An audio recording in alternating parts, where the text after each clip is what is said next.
లేవియాకాండము 14వ అధ్యాయము. మరియు యెహోవా మోషేకి ఇలాగ సెలవిచ్చెను, కుష్ఠరోగి పవిత్రుడని నిర్ణయించిన దినమున వాని గూర్చిన విధి ఏదనగా, యాజకుని యొద్దకు వానిని తీసుకొని రావలెను. యాజకుడు పాలెము వెలుపలికి పోవలెను. యాజకుడు వానిని చూచినప్పుడు కుష్ఠపొడ బాగుపడి కుష్ఠరోగిని విడిచిన ఎడల, యాజకుడు పవిత్రత పొందగోరు వాని కొరకు సజీవమైన 2 పవిత్ర పక్షులను, దేవదారు కర్రను, రక్తవర్ణము గల నూలును, హిస్సోపును తెమ్మని ఆజ్ఞాపింపవలెను.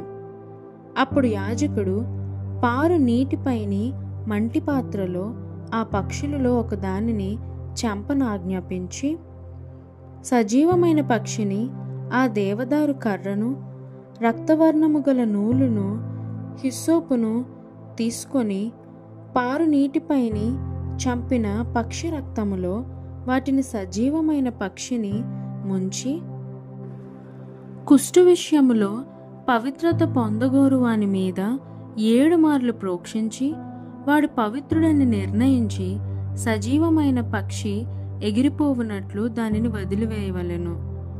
అప్పుడు పవిత్రత పొందగోరువాడు తన బట్టలు ఉదుగుకొని తన రోమమంతటిని క్షౌరము చేసుకొని నీళ్లతో స్నానము చేసి పవిత్రుడగును.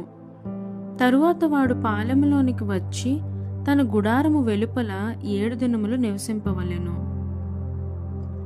7వ నాడు తన రోమమంతటిని, తన తలను, తన గడ్డమును, తన కనుబొమ్మలను క్షౌరము చేసుకొనవలెను. తన రోమమంతటిని క్షౌరము చేసుకొని బట్టలు ఉతుకుకొని యొడులు నీళ్లతో కడుగుకొని పవిత్రుడగును. 8వ నాడు వాడు నిర్దోషమైన 2 మగ గొర్రె పిల్లలను, నిర్దోషమైన 1 ఏడాది ఆడు గొర్రె పిల్లను, నైవేద్యమునికై నూనె కలిసిన 3 10వ వంతుల గోధుమ పిండిని, 1 అర్ధసేరు నూనెను తీసుకొని రావలెను. పవిత్రపరచు యాజకుడు పవిత్రత పొందగోరు మనుష్యుని వాటితో ప్రత్యక్షపు గుడారం యొక్క ద్వారమున యెహోవా సన్నిధికి తీసుకొని రావలెను. అప్పుడు యాజకుడు 1 మగ గొర్రె పిల్లను, అర్ధసేరు నూనెను తీసుకొని అపరాధ పరిహార్థ బలిగా వాటిని దగ్గరకు తెచ్చి అల్లాడింపబడు అర్పణముగా యెహోవా సన్నిధిని వాటిని అల్లాడింపవలెను. అతడు పాప పరిహార్థ బలి పశువును, దహన బలి పశువును వధించు పరిశుద్ధ స్థలములో ఆ గొర్రె పిల్లను వధింపవలెను. పాప పరిహార్థమైన దాని వలె అపరాధ పరిహార్థమైనదియు యాజకుని దగును, అది అతి పరిశుద్ధము. అప్పుడు యాజకుడు అపరాధ పరిహార్థమైన దాని రక్తములో కొంచెము తీసి పవిత్రత పొందగోరు వాని కుడిచెవి కొన మీదను, వాని కుడి చేతి బొటన వ్రేలి మీదను, వాని కుడికాలి బ్రొటన వేలు మీదను దానిని చమరవలెను. మరియు యాజకుడు అర్ధసేరు నూనెలో కొంచెము తీసి తన ఎడమ అరచేతిలో పోసుకొనవలెను. అప్పుడు యాజకుడు తన ఎడమ అరచేతిలోనున్న నూనెలో తన కుడి చేతి వేలు ముంచి యెహోవా సన్నిధిని 7 మార్లు తన వ్రేలుతో ఆ నూనెలో కొంచెము ప్రోక్షింపవలెను. యాజకుడు తన అరచేతిలోనున్న కొదువ నూనెలో కొంచెము తీసుకొని పవిత్రత పొందగోరు వాని కుడిచెవి కొన మీదను, వాని కుడి చేతి బొటన వ్రేలు మీదను, వాని కుడికాలి బొటన వ్రేలు మీదను ఉన్న అపరాధ పరిహార్థ బలి పశువు యొక్క రక్తము మీద చమరవలెను. అప్పుడు యాజకుడు తన అరచేతిలోనున్న కొదువ నూనెను పవిత్రత పొందగోరు వాని తల మీద చమరవలెను. అట్లు యాజకుడు యెహోవా సన్నిధి వాని నిమిత్తము ప్రాయశ్చిత్తము చేయవలెను. అప్పుడు యాజకుడు పాప పరిహార్థ బలి అర్పించి అపవిత్రత పోగొట్టుకొని పవిత్రత పొందగోరు వాని నిమిత్తము ప్రాయశ్చిత్తము చేసిన తరువాత వాడు దహన బలి పశువును వధింపవలెను. యాజకుడు దహన బలి ద్రవ్యమును, నైవేద్యమును బలిపీఠము మీద అర్పింపవలెను. అట్లు యాజకుడు వాని నిమిత్తము ప్రాయశ్చిత్తము చేయగా వాడు పవిత్రుడగును. వాడు బీదవాడై పై చెప్పినదంతయు తేజాలని ఎడల తన నిమిత్తము ప్రాయశ్చిత్తము కలుగుటకై వాడు అల్లాడించుటకు అపరాధ పరిహార్థ బలిగా ఒక గొర్రెపిల్లను నైవేద్యముగా తూములో 10వ వంతు నూనెతో కలిసిన గోధుమ పిండిని 1 అర్ధసేరు నూనెను వారికి దొరకగల 2 తెల్ల గువ్వలనే గాని 2 పావురపు పిల్లలనే గాని అనగా పాప పరిహార్థ బలిగా ఒకదానిని దహన బలిగా ఒకదానిని తీసుకొని రావలెను. వాడు పవిత్రత పొంది 8వ నాడు యెహోవా సన్నిధికి ప్రత్యక్షపు గుడారం యొక్క ద్వారమునకు యాజకుని యొద్దకు వాటిని తీసుకొని రావలెను. యాజకుడు అపరాధ పరిహార్థ బలియగు గొర్రె పిల్లను అర్ధసేరు నూనెను తీసుకొని అల్లాడించు అర్పణముగా యెహోవా సన్నిధిని వాటిని అల్లాడింపవలెను. అప్పుడు అతడు అపరాధ పరిహార్థ బలియగు గొర్రె పిల్లను వధింపవలెను.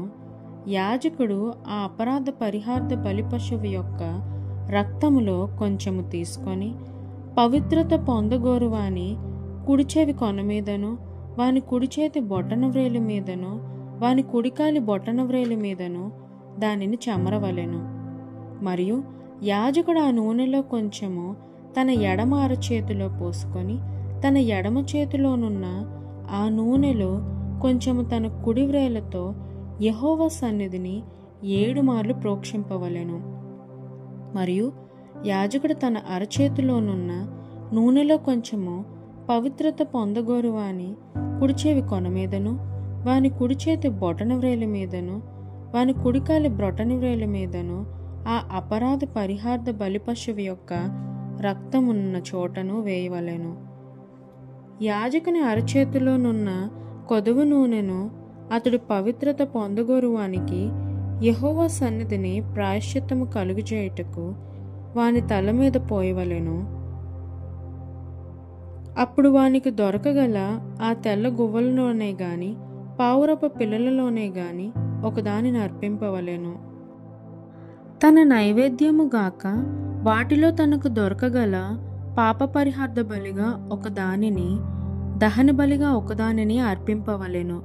అట్లు యాజకుడు పవిత్రత పొందగోరు వాని నిమిత్తము యెహోవా సన్నిధిని ప్రాయశ్చిత్తము చేయవలెను. కుష్ఠపొడ కొలిగినవాడు పవిత్రత పొందదగిన వాటిని సంపాదింపలేని ఎడల వాని విషయమైన విధి ఇదే.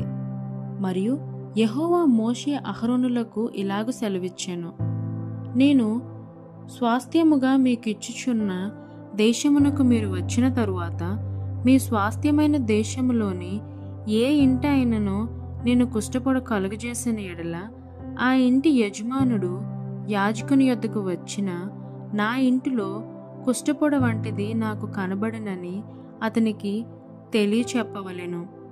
అప్పుడు ఆ ఇంటనున్నది యావత్తును అపవిత్రము కాకుండునట్లు యాజకుడు ఆ కుష్ఠపొడను చూచుటకు రాకమునుపు అతడు ఆ ఇల్లు వట్టిదిగా చేయని ఆజ్ఞాపింపవలెను.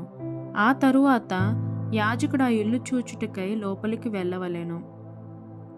అతడు పొడ చూచినప్పుడు ఆ పొడ ఇంటి గోడలయందు పచ్చదాలుగానైనను ఎర్రదాలుగానైనను ఉండు పల్లపు చారులు గలదై గోడ కంటే పల్లముగా ఉండిన ఎడల యాజకుడు ఆ ఇంట నుండి ఇంటి వాకిటికి బయలువెళ్ళి ఆ ఇల్లు 7 దినములు మూసి ఉంచవలెను. 7వ నాడు యాజకుడు తిరిగి వచ్చి దానిని చూడవలెను. అప్పుడు ఆ పొడ ఇంటి గోడలయందు వ్యాపించినదైన ఎడల యాజకుని సెలవు చెప్పున ఆ పొడగల రాళ్లను ఊడదీసి ఊరి వెలుపలనున్న అపవిత్ర స్థలమున పారవేయవలెను. అప్పుడు అతడు ఆ ఇంటి లోపలను చుట్టూ గోడలను గీయింపవలెను. వారు గీసిన పెళ్లలను ఊరు వెలుపలనున్న అపవిత్ర స్థలమున పారబోసి వేరు రాళ్లను తీసుకొని ఆ రాళ్లకు ప్రతిగా చేర్పవలెను. అతడు వేరు అడుసును తెప్పించి ఆ ఇంటి గోడకు పోయింపవలెను. అతడు ఆ రాళ్లను ఊడదీయించి ఇల్లు గీయించి దానికి అడుసును పూయించిన తరువాత ఆ పొడ తిరిగి ఆ ఇంటి బయలుపడిన ఎడల యాజకుడు వచ్చి దాన్ని చూడవలెను. అప్పుడు ఆ పొడ ఆ ఇంట వ్యాపించిన ఎడల అది ఆ ఇంటిలో కొరుకుడు కుష్టము, అది అపవిత్రము. కాబట్టి అతడు ఆ ఇంటిని దాని రాళ్లను కర్రలను సున్నమంతటిని పడగొట్టించి ఊరు వెలుపలనున్న అపవిత్ర స్థలమునకు వాటిని మోయించి పారబోయింపవలెను. మరియు ఆ ఇల్లు పాడు విడిచిన దినములన్నీ దానిలో ప్రవేశించువాడు సాయంకాలము వరకు అపవిత్రుడగును. ఆ ఇంట పండుకొనువాడు తన బట్టలు ఉతుక్కొనవలెను.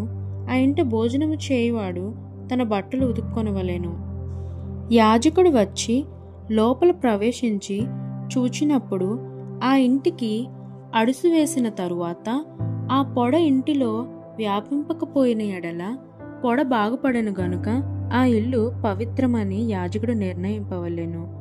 ఆ ఇంటి కొరకు పాప పరిహార్థ బలి అర్పించుటకు అతడు 2 పక్షులను, దేవదారు కర్రను, రక్తవర్ణపు నూలును, హిస్సోపును తీసుకొని పారు నీటిపైన మంటి పాత్రలో ఆ పక్షులలో ఒకదానిని వధించి ఆ దేవదారు కర్రను, హిస్సోపును, రక్తవర్ణపు నూలును సజీవమైన పక్షిని తీసుకొని వధింపబడిన పక్షి రక్తములోను పారు నీటిలో వాటిని ముంచి ఆ ఇంటి మీద 7 మార్లు ప్రోక్షింపవలెను.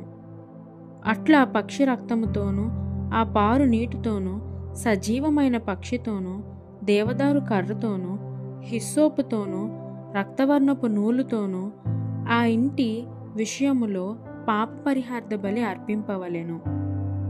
అప్పుడు సజీవమైన పక్షిని ఊరు వెలుపల నెగరు విడువవలెను.